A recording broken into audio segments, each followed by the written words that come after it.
Feira de Campina, lugar de ofício, trabalho, saberes e afazeres. Juliana de Aquino Fonseca Doronim.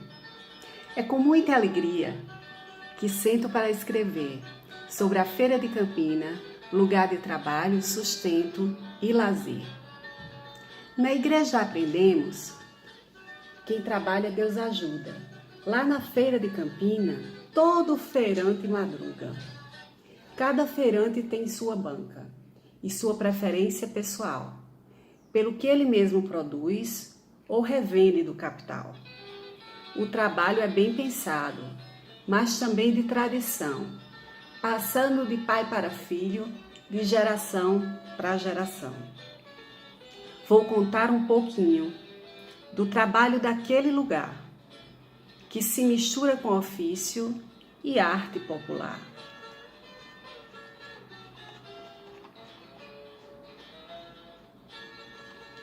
Se mistura também com resistência e adaptação às exigências atuais e novas formas de configuração do capitalismo exacerbado, onde o lucro é mais importante e que tenta destruir a tradição de um povo relutante. A conversa sobre isso é comprida pra dedéu. Não vou aqui me alongar sobre o capitalismo e seu fel. Quero apenas reiterar as formas e adaptações expressas lá na feira, no trabalho e nas ações. Quando o pela porco vira cabeleireiro e o cartão de crédito é usado como dinheiro. Lá no meio de feira tem os MEI. Meio da feira encontramos, com diversos significados. Nesses versos relatamos. Meio de feira pode ser o feirante do caminho, das ruelas apertadas, cada um no seu espacinho. Como pode ser também o dono de seu destino, pagando impostos e taxas da sua banca ou barraca.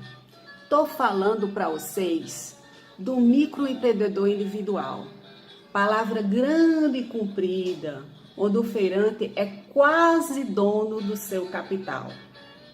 O capital é transformado em produto, o produto é tradição, no qual o feirante dá sua vida para comprar o seu pão.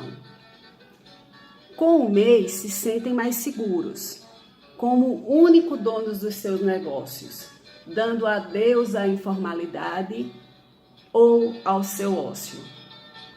Tentam garantir assim a aposentadoria e pensão de sua cria, como principal fonte de renda de sua estimada família. As origens do trabalho dos feirantes são diversas.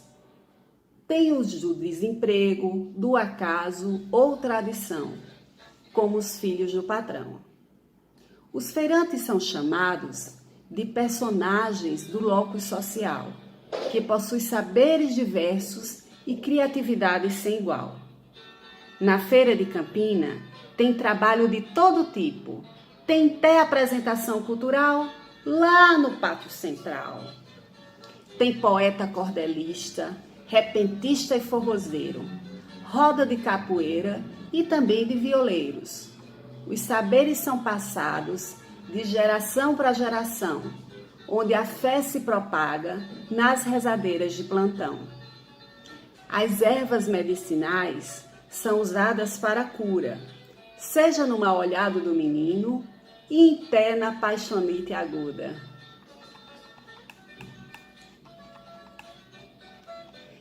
Elas usam os recursos da natureza, espirituais e sem ciência, para cuidar dos males do corpo, do espírito e até da beleza. Embrulham as ervas em pacotes e os xaropes em garrafas, chamados de lambedores e expectorantes, enrolados com palhas na garrafa. Tem também o ofício das mulheres de bolha de feijão, branco, verde ou tropeiro, são também a tradição.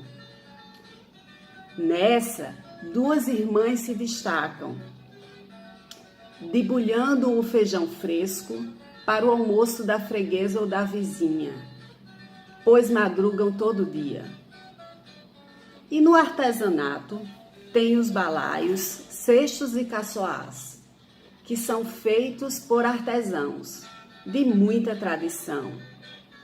O valor é calculado no que se gasta fazendo o produto, no qual o valor de venda e de troca logo se misturam.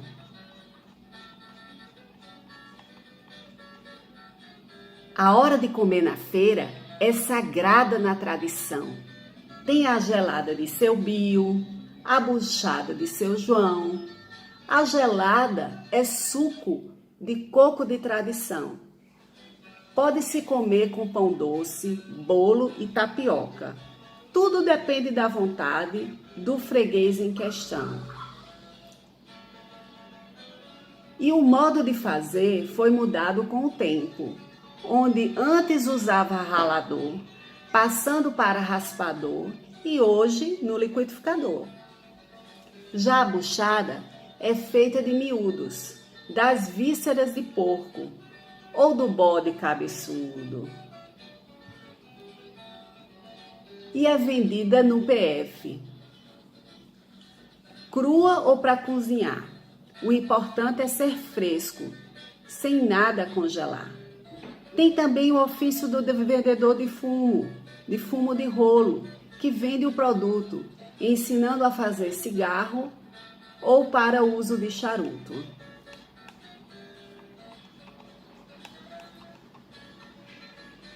Tem as feirantes que vendem flores e que geralmente são mulheres. Vendem jasmim, margaridas e rosas para o casamento ou para o arrastapé. São muitos os ofícios lá na feira, seus saberes e afazeres. Falei um pouco aqui de cada um, mas ainda faltou um punhado deles. Ficando aqui o convite para o leitor ir conhecê-los e perceber suas expressões no dia a dia do balaeiro. Então, pessoal, com muita alegria, né, que eu vim aqui para a convite da Secretaria de Educação, na pessoa da coordenadora desse evento, né, a professora Giovana Aquino, para falar um pouquinho para vocês sobre a questão da poesia, né? A questão da poesia como elemento, como ferramenta de educação popular, né? Como ferramenta de ciência, né? E aí, eu quero dizer assim, que eu fico muito lisonjeada, porque na verdade eu não sou cordelista de profissão, né? Eu descobri esse dom da rima agora, recentemente. Eu vou contar um pouquinho dessa história para vocês. Eu fico lisonjeada porque assim, eu não sou especialista em métricas, né? Eu não sou especialista em todas as técnicas, né? Do cordel, das poesias, né? Não, na verdade, a poesia para mim, ela é uma expressão que vem da minha alma, sabe? Eu sinto e sou afetada, né? Falo pelas coisas que me afetam e que sou afetada e que me inspiram, tá? E aí eu começo a produzir as rimas, né? E eu fico assim muito confortável, né, para fazer as minhas publicações, sim, porque eu tenho algumas publicações em poesia, porque eu tive o aval, né, vamos dizer assim, o grande parecer do seu Gonçalo. Seu Gonçalo, ele é representante, né, presidente da Academia Nacional de Literatura de Cordel. Ele mora no Rio de Janeiro e a primeira publicação que eu fiz, que foi sobre esse livro, A Vida, a Velhice, Nietzsche e Eu, né, onde eu vim trazer um pouquinho de parte do meu doutorado, eu passei para ele essa produção e ele falou assim para mim: Juliana, eu não tenho que corrigir, ninguém corrige poesia. A poesia, ela é artisticamente incorrigível, né? Porque ela é arte, ela é expressão. E sendo expressão popular, ela vem de um saber, né? E o saber é produzido pelas nossas experimentações, pelo que nos afeta, pelo que nos é afetado, né? Pelas nossas pulsões. Então, não tem como corrigir uma poesia de uma pessoa, né? Dizer o que é certo e o que é errado. A rima é feita através do artista popular. Ele que faz a rima, ele que produz, né? Então, esse produto, essa produção literária, ela é também reconhecida hoje como ciência. E é isso que eu vim trazer um pouquinho para vocês, tá? Quando eu coloquei para vocês que eu queria falar como a poesia entrou na minha vida, né? Foi através do meu processo de doutorado agora em Ciências Sociais pela PUC de São Paulo. Eu sou assistente social, resido em Maringá, no Paraná, e faço doutorado em Ciências Sociais pela PUC de São Paulo, né, no programa de Ciências Sociais. Sou orientada da professora Silvana Tótora. E eu fui impulsionada, eu fui afetada, eu fui impactada, né, através das aulas de metodologia, os seminários de pesquisa do professor Edgar de Assis Carvalho, onde ele expressava para a gente, né, que a ciência ela é feita de saberes, né, ela é produzida de saberes. Então, assim, as teorias, elas são refutadas a todo momento, né? Desde que você tenha bons argumentos, né? E que consolide essa ciência, né? Para consolidar essa ciência. A ciência, ela não é sólida, ela é mutável, ela é elaborada, ela é flexível, ela tem um contorno irregular, né? Porque as coisas as categorias, elas não são engessadas, né, dentro de caixinhas e assim a gente faz ciência. Não, essas caixinhas, né, que são os métodos científicos, né, eles foram pensados, né, a partir das pessoas, né, a partir dos experimentos das pessoas. Então, todo mundo, toda e qualquer pessoa, né, é capaz de produzir ciência. É isso que eu quero dizer para vocês. Toda e qualquer pessoa. Então, no livro, por exemplo, do cientista, não, na revista Serrote, tem um artigo que trata justamente do cientista como cientista rebelde, né? Que é aquele que ele ultrapassa, né, essas formas e esses engessamentos de padrões produzidos, né, através de métodos engessados, né? E aí eu vou ler para vocês um pouquinho, se vocês me permitem, um pouco do prefácio, né, da minha tese de doutorado, para que vocês possam perceber, né, o que é que eu estou querendo dizer através dessa afirmação que eu estou fazendo, né, da poesia como forma de ciência, como ferramenta de saber, né? E por isso a importância da educação popular, e por isso a importância desse seminário, por isso a importância dessas semanas culturais que a Prefeitura Municipal de Campina Grande vem promovendo, desses encontros com os professores, né? Essas capacitações que são feitas nas escolas para os professores, porque a educação popular, né? Ela está na escola, ela está no chão da escola e ela está também na academia, né? Então, deixa eu só ler para vocês um pouquinho.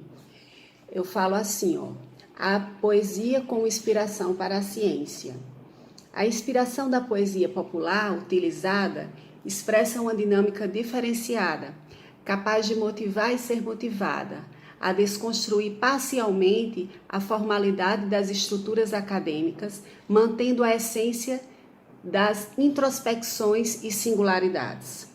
Fui impactada nesse processo de doutorado por uma força que me desafiava a romper com tudo o que aprendi até então e que já não fazia mais parte de mim, sentido para mim, me fazendo pensar que se os textos puramente cartesianos já não tinham mais significado para mim, provavelmente não fariam muito sentido para os leitores, pesquisadores ou simplesmente curiosos que queiram refletir sobre esta tese, me deixando, portanto, numa encruzilhada, e entrei num embate de força contra força, que me fez descobrir o talento expresso até aqui através das epígrafes dos capítulos e na terceira parte do meu texto, o talento de conseguir pensar e expressar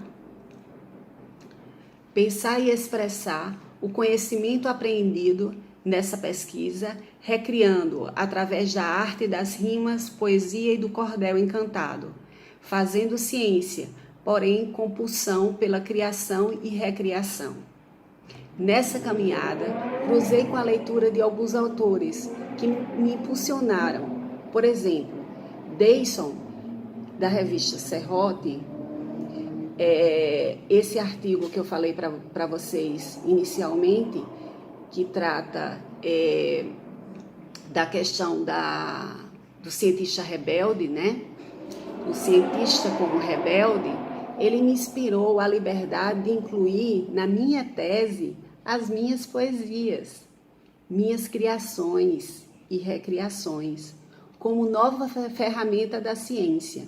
Os cientistas devem ser, citação dele, os cientistas devem ser artistas e rebeldes, obedecendo aos próprios instintos. Os cientistas são homens comuns, nem demônios, nem santos, mas seres humanos que compartilham as fraquezas comuns da nossa espécie. A ciência é uma forma de arte, não um método filosófico. Os grandes avanços científicos em geral resultam de novas ferramentas. Encontrei aqui a possibilidade de interlocução entre o erudito e o popular. Há de se esclarecer que a poesia, segundo Alden, também um outro artigo da revista Serrote, não é mágica, na medida em que se pode dizer que a poesia ou qualquer outra arte possui um propósito velado, para dizer a verdade, desencantar e desintoxicar. A arte da literatura, oral ou escrita, é ajustar a língua de forma que ela dê corpo ao que indico. Dessa forma, a poesia pode ser percebida como uma provocação à ciência, enquanto verdade objetiva, nos fazer refletir, através das suas rimas, sobre as percepções encontradas no universo empírico dessa pesquisa.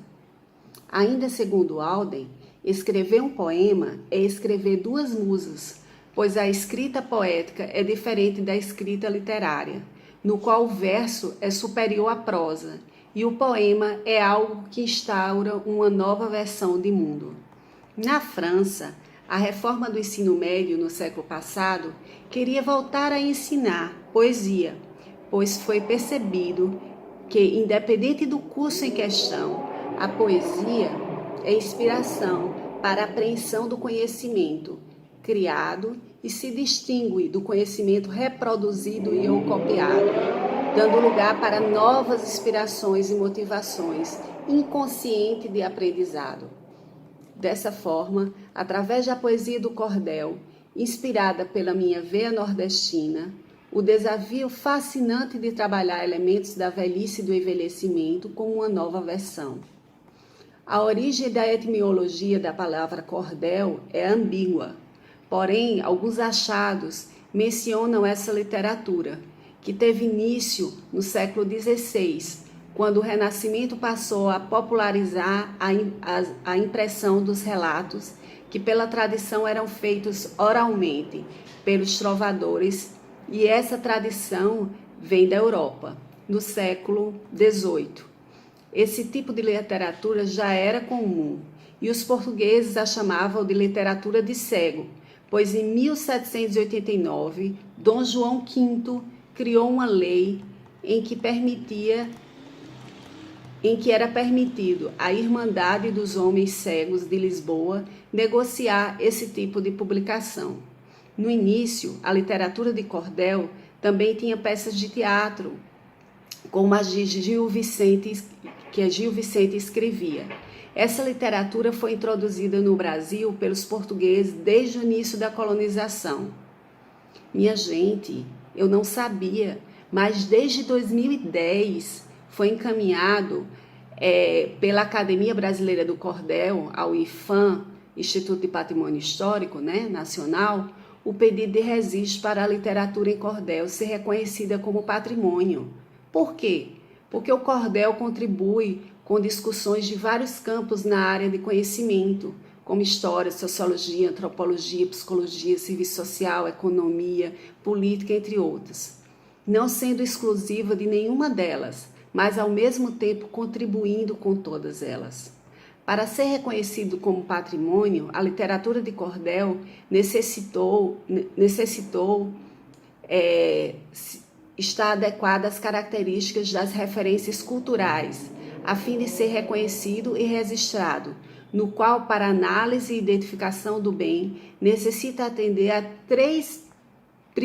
às três primeiras dimensões: expressiva, estética e histórica, que dizem respeito ao que seriam as principais características das referências culturais, e as três seguintes: dimensão comunitária, memorial identitária e pragmática, no qual abordam diretamente os efeitos de tais referências. Destacamos, então, a dimensão estética, como identificamos na nossa escrita da tese, no caso, A literatura em cordel é provocativa, ela é sedutora e pode ser usada em diversos espaços que lidam com o real e o imaginário das pessoas, através das reinvenções e do enfrentamento das questões múltiplas e singulares. Por vezes, ela pode ser interpretada como sendo a possibilidade de rota de fuga para situações de conflito, porém, tem que indica ser o contrário, ou seja, uma alternativa estratégica de atividade criativa para a tomada de decisão, exposição de argumentos, manifestação e do que se acredita e do que se defende. Atualmente, a poesia é utilizada em diversos espaços formais, a exemplo da famosa petição intitulada Arbe Espinho, que ocorrera em 1955 em Campina Grande, além de outras mais recentes de diversos tribunais judiciários, através de várias petições e decisões de magistrados, em rituais de colação de grau através de discursos calorosos de formandos, a exemplo da poerídica, poesia jurídica, e outros, em interpretações legislativas, inclusive em trabalhos acadêmicos, não necessariamente associados aos cursos de literatura. Então vejam, a poesia hoje ela é reconhecida, e ela é percebida em diversas formas e manifestações de ciência, seja no campo da sociologia, seja não só da literatura, mas da sociologia, do serviço social, né, da pedagogia, da psicologia, né, inclusive em atos jurídicos, né? Então, ela é uma ferramenta utilizada hoje por diversos campos do saber, né?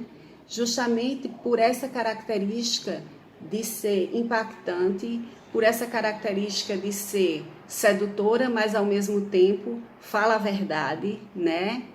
E ela não reproduz, ela não é um copia e cola, ela é essencial, ela é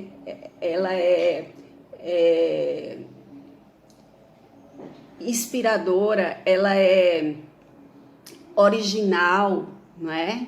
Então, ela é ciência, né? E partindo disso, eu venho falar para vocês que nesse texto, né, nessa poesia que eu acabei de declamar para vocês, se nós observarmos bem, né, nós temos ali Feira de Campina, lugar de ofício, trabalho, saberes e afazeres. Nós temos teorias e várias categorias de análise que a gente pode estar trabalhando, não é? Na perspectiva do chão da escola ou na perspectiva até da universidade, até da academia. Vejam, nós trazemos ali trabalho, nós trazemos o trabalho no formato de acaso, tradição, do desemprego. Então, assim, as pessoas vão à feira, as pessoas trabalham na feira porque algo, né, fez com que elas estivessem lá, né? Fez com que elas estivessem direcionadas a estar naquele locus social. E quais são as intencionalidades, quais são as motivações, quais são as pulsões que fizeram essas pessoas estarem trabalhando lá? Pode ter sido pelo desemprego, né? Pela necessidade de trabalhar, pelo acaso, né? E principalmente por tradição, né? Que a gente encontra muito na feira, que são os ofícios e os saberes realizados de geração para geração, né? Uma outra categoria de análise que a gente encontra é a cultura popular, né? Através dos saberes do poeta, do cordelista, do repentista, do violeiro, do embalador de coco, né? Do artesanato, das rezendeiras, né? Do debulhador de feijão, né, da debulhadora de feijão. Uma outra categoria de análise que a gente traz é a categoria de lugar, né, de lugar de trabalho, de lugar de lazer, de lugar de tradição. Que lugar é esse, né? De que lugar nós estamos falando, não é? Uma outra categoria de análise que a gente traz é de valor, né?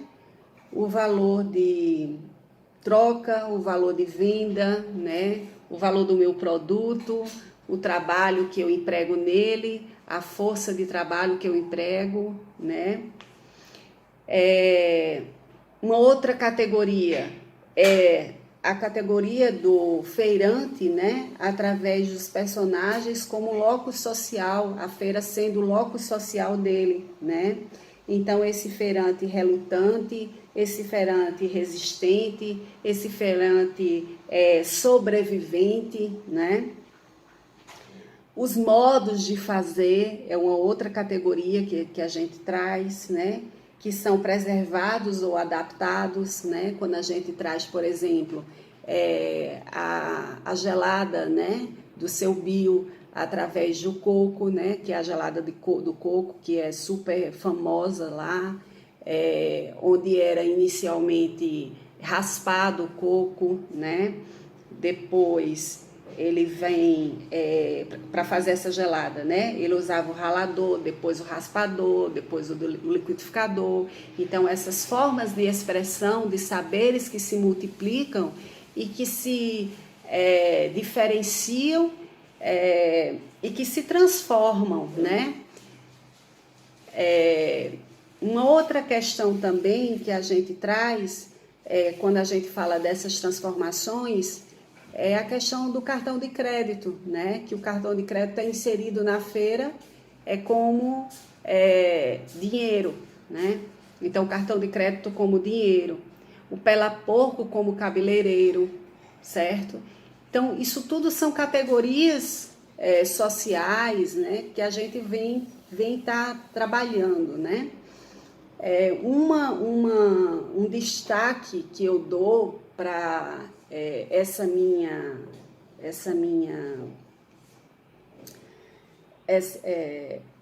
poesia é a questão social, né? O capitalismo e as suas consequências, tá?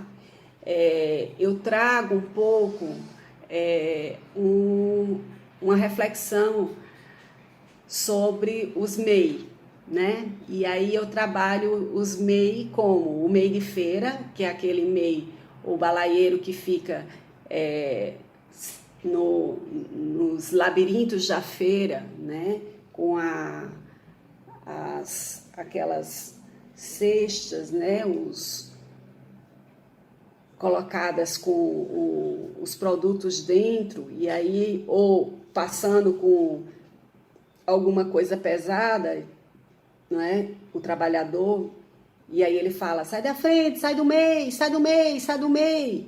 Então tem esses MEI de feira e tem os MEI microempreendedor individual, não é? Que é uma categoria de trabalhador informal dentro da formalidade. Como que é isso? É o trabalhador que hoje é reconhecido como o trabalhador autônomo, né? E que ele, através de pagar seus impostos, ele consegue uma aposentadoria, ele consegue suprir, né? Acolher um funcionário para lhe ajudar, ele consegue aposentadoria, ele consegue o auxílio saúde, né, o auxílio doença para alguma situação que ele esteja em possibilidade de trabalhar. Então, veja, são diversos elementos, né, e categorias que elas vão se encontrando, né, nesse enredo, nesse formato, nessa poesia que a gente vem trabalhando e que magicamente, né, mas principalmente de uma forma muito determinante, ela é afetada, né, e expressa nos desenhos das crianças. Então, se vocês tiverem acesso, que vocês vão ter, né, através agora dessa publicação que foi feita desse livro, e o lançamento que está sendo nesse evento, vocês vão ver os desenhos especialíssimos e originais dessas crianças, que quando foram trabalhadas nas salas de aula, essas poesias.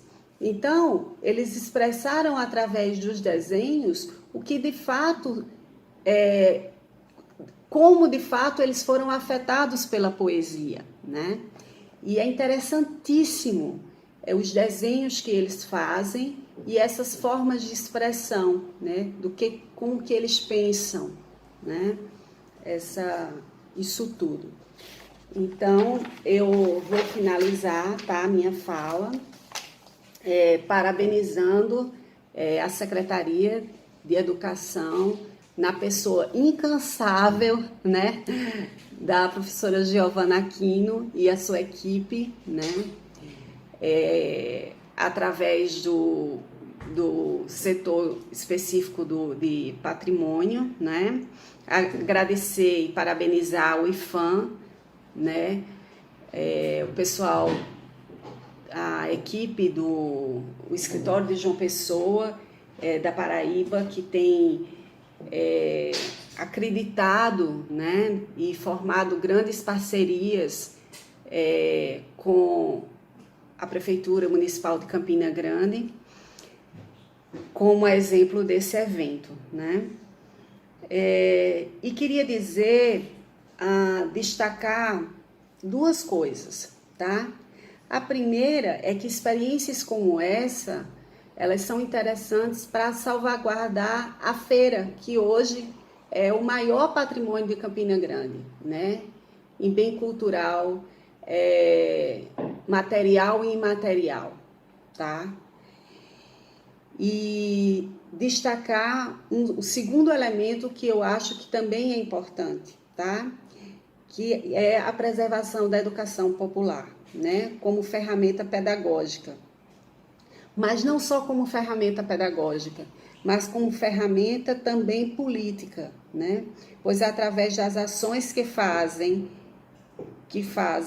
com que as pessoas pensem e se desmobilizem e se impactem através de novos saberes. Então, são esses elementos de desmobilização, esse elemento de fazer pensar, de fazer cultura, que impactam novos saberes. Isso é ciência e isso é política também, tá? Então, parabéns, muito obrigada pela oportunidade, tá? E um beijo no coração de vocês, aproveitem bastante o evento.